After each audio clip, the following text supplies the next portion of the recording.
Всем привет, с вами я, Бермет Уланова, и снова с нами Виталий Пукаев, психолог и гештальт-терапевт. Всем привет! В сегодняшнем выпуске мы с Виталием обсудим про манипуляцию, как ее распознать, как ей не поддаваться и что вообще такое это манипуляция.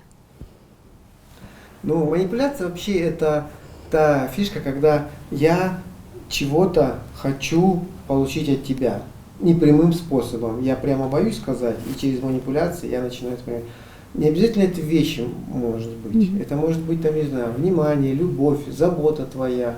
И тем самым я обеспечиваю кайфушки для себя. Как распознать манипуляторов? Ну, существует десятки, там, не знаю, сотни фраз, по которым я четко понимаю, что, блин, что-то не то.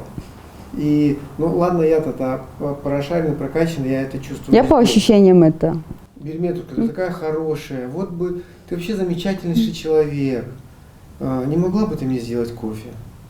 Вот это вот фраза, вот это галимая воды манипуляция, как ты сейчас Да, сказала. и мне охота ответить, да, я хорошая, но кофе делать не хочу. Ну ты прокачанная, конечно, ты столько часов психотерапии. А обыкновенный человек, скорее всего, я же хороший, подорвется. Но если даже он не обрадуется, что он вот такой хороший, но он во всяком случае будет думать, искренне верить, что второй его считает хорошим, и что его ожидания должны быть оправданы, да. И побежит за кофе. Все верно. Вот, и вот ты сейчас сказала одну из фраз. Вторая на втором месте значима, да? Не манипулируй мной, Бермет. Я чувствую это.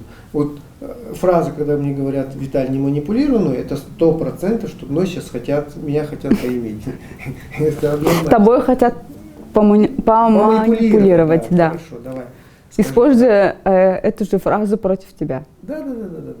Вот, там, не знаю, на третьем месте... Ты меня не любишь. Абсолютно верно, да. Ты в моих мыслях сидишь, слушай, где моя кепочка из фольги, ты читаешь мысли. Что? Вот. Ты меня не любишь, это то же самое, да. Я начинаю тобой манипулировать через чувство любви, и ты, чтобы не быть, опять же, плохой, там, не любящего и бла-бла-бла, ты начинаешь мне потакать. Вот. Ну, их очень-очень много фраз. Все вы мужики такие. Это чисто вот тоже... Ты хочешь доказать, что ты не такой, и будешь выделываться. Да. И со всех сил. Эх, а я-то что думал, с этим делать? Я-то думал, что ты-то моя подруга, Бермет, а ты... Ну ладно. Это тоже манипуляция. Что с этим делать? Что с этим делать? Первое, заметили, что идет манипуляция от определенного человека. Да. Второе, я четко знаю по себе, меня начинает захлестывать гнев. Я офигела, что ли, ты мной хочешь воспользоваться? Фиг тебе, фиг. Вот. И вот в этом месте как раз таки очень помогает методика релаксации. Да, я чуть останавливаюсь, дышу, замедляюсь, ну то есть приземляюсь, да, и говорю, знаешь, Бермет, нет там, на твою просьбу, я тебя очень люблю, я тебя уважаю, я тобой восхищаюсь, делать это не буду. Вот. И тогда я как бы опять же ставлю границы. И... Тоже вежливо также. Да. Замечаешь, что я использую между двумя этими частями и. Не но, а и. Потому что но, оно первую часть напрочь убивает. Там, ты хорошая, я тебя уважаю, но делать это не буду. Мозг так устроен, физиологически так устроен, да, что ты первую часть после но вычеркнешь. Поэтому лучше всего использовать и. Я тебя уважаю, и делать это не буду. Тогда мозг воспринимает обе эти части. И то, что я тебя уважаю и люблю, и вторую часть, что я это делать не буду. А как быть, если манипулятор это я? Наслаждаться жизнью и радоваться. Ну а вдруг партнер свалит, скажет, запарила? Смотри, если мне это нормально манипулировать, если я от этого получаю удовольствие, я это осознаю, то да зашибись. Ну, в смысле, это хорошо. Потому что мне это приносит радость и счастье в мою жизнь. Что я такой токс и манипулятор. Да.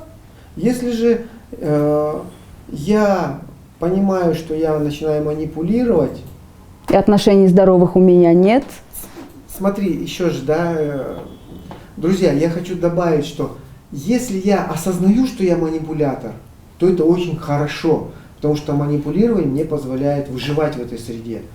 И осознавание дает мне два варианта. А, манипулировать, Б, не манипулировать. Вот, я выбираю, у меня есть выбор. Хуже, когда я не знаю, что я манипулятор. И это единственный способ как бы взаимодействия с миром. Да, тогда. да. Вот в этом месте я могу терять друзей, терять окружение.